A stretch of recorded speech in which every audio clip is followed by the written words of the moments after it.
Oke, Assalamualaikum warahmatullahi wabarakatuh. Perkenalkan, nama saya Sabrina Rahma. Saya dari Prodi Pendidikan Ekonomi Universitas Pancasakti. Saya semester 4.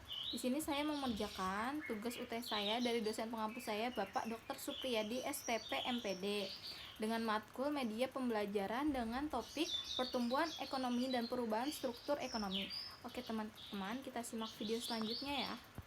Oke, di sini yang pertama saya menjelaskan pendahuluannya dulu. Nah, apa sih pembangunan ekonomi itu? Pembangunan ekonomi adalah merupakan salah satu bagian penting dari pembangunan nasional dengan tujuan utama untuk meningkatkan kesejahteraan masyarakat. Nah, di sini pengertian pertumbuhan ekonomi harus dapat dibedakan dengan pembangunan ekonomi. Pertumbuhan ekonomi merupakan salah satu aspek dari pembangunan ekonomi yang lebih menekankan pada peningkatan output agregat, khususnya output agregat per kapita ya teman-teman. Oke, di sini ada pengertiannya. Pengertian menurut Budiono yaitu pertumbuhan ekonomi adalah proses kenaikan output per kapita yang terus-menerus dalam jangka panjang. Nah, di sini juga ada pertumbuhan ekonomi, economic growth adalah perkembangan kegiatan dalam perekonomian yang menyebabkan barang dan jasa yang diproduksi dalam masyarakat bertambah dan kemakmuran masyarakat meningkat. Nah, di sini ada pertumbuhan ekonomi, kenaikan GDP tanpa memandang tingkat pertambahan pendudukan dan perubahan struktur organisasi ekonomi. Dan di sini ada pertumbuhan ekonomi itu menyatakan perkembangan ekonomi negara maju. Nah, di sini ada masalah pertumbuhan ekonomi dapat dipandang sebagai masalah makroekonomi dalam jangka panjang. Perkembangan kemampuan memproduksi barang dan jasa sebagai akibat pertambahan faktor-faktor produksi pada umumnya tidak selalu diikuti oleh pertambahan produksi barang dan jasa yang sama besarnya. Nah, di sini pertambahan potensi memproduksi seringkali lebih besar dari pertambahan produksi yang sebenarnya.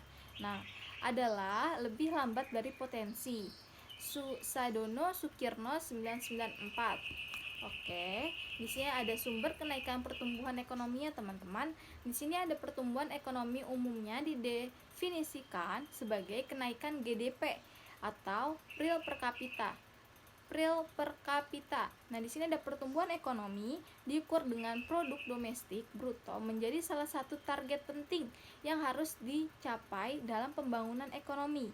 Nah, di sini ada gross domestic product atau yang disebut dengan GDP, yaitu nilai pasar keluaran total sebuah negara yang merupakan nilai pasar semua barang, jadi dan jasa akhir yang diproduksi selama periode waktu tertentu oleh faktor-faktor produksi yang berlokasi di dalam sebuah negara. Nah, kenaikan GDP dapat muncul melalui yang pertama ada kenaikan penawaran tenaga kerja ya teman-teman. Di sini penawaran tenaga kerja yang meningkat dapat menghasilkan keluaran yang lebih banyak. Nah, jika stok modal tetap sementara tenaga kerja naik, tenaga kerja baru cenderung akan kurang produktif dibandingkan tenaga kerja lama. Nah, di sini ada yang kedua, ada kenaikan modal fisik atau sumber daya manusia ya teman-teman. Kenaikan modal, stok modal dapat juga menaikkan keluaran. Nah, bahkan jika tidak disertai oleh kenaikan angkatan kerja modal fisik, menaikkan baik produktivitas tenaga kerja maupun menyediakan secara langsung jasa yang bernilai.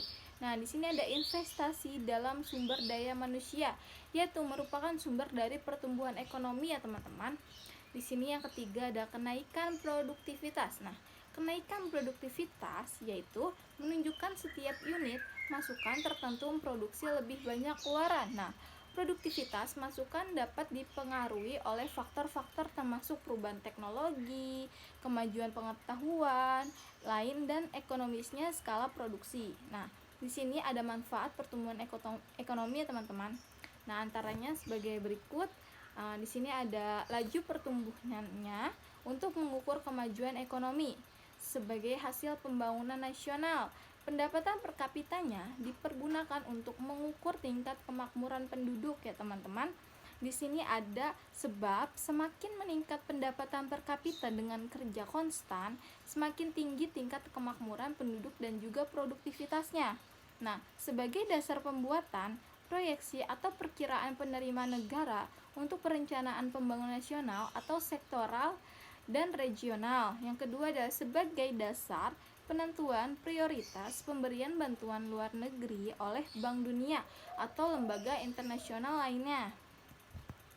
Oke, di sini ada yang ketiga yaitu sebagai dasar pembuatan perakiraan bisnisnya. Nah, khususnya persamaan penjualan bagi perusahaan untuk dasar penyusun. Nah, perencanaan produk dan perkembangan sumber daya, tenaga kerja dan modal. Nah, tingkat pertumbuhan ekonomi harus lebih besar dari laju pertumbuhan penduduk, yaitu agar apa?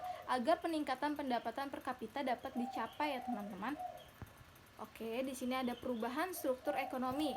Selain pertumbuhan proses pembangunan ekonomi, jangka panjang dengan pertumbuhan PDB akan membawa suatu perubahan mendasar dalam struktur ekonomi. Nah, dari ekonomi tradisional dengan pertanian sebagai sekti utama ke ekonomi modern yang didominasi oleh sektor-sektor non-primer. Nah, khususnya industri manufaktur atau yang disebut dengan increasing return to scale, yaitu relasi positif antara pertumbuhan output dan pertumbuhan produktivitas. Nah, sebagai motor penggerak pertumbuhan ekonomis ya teman-teman.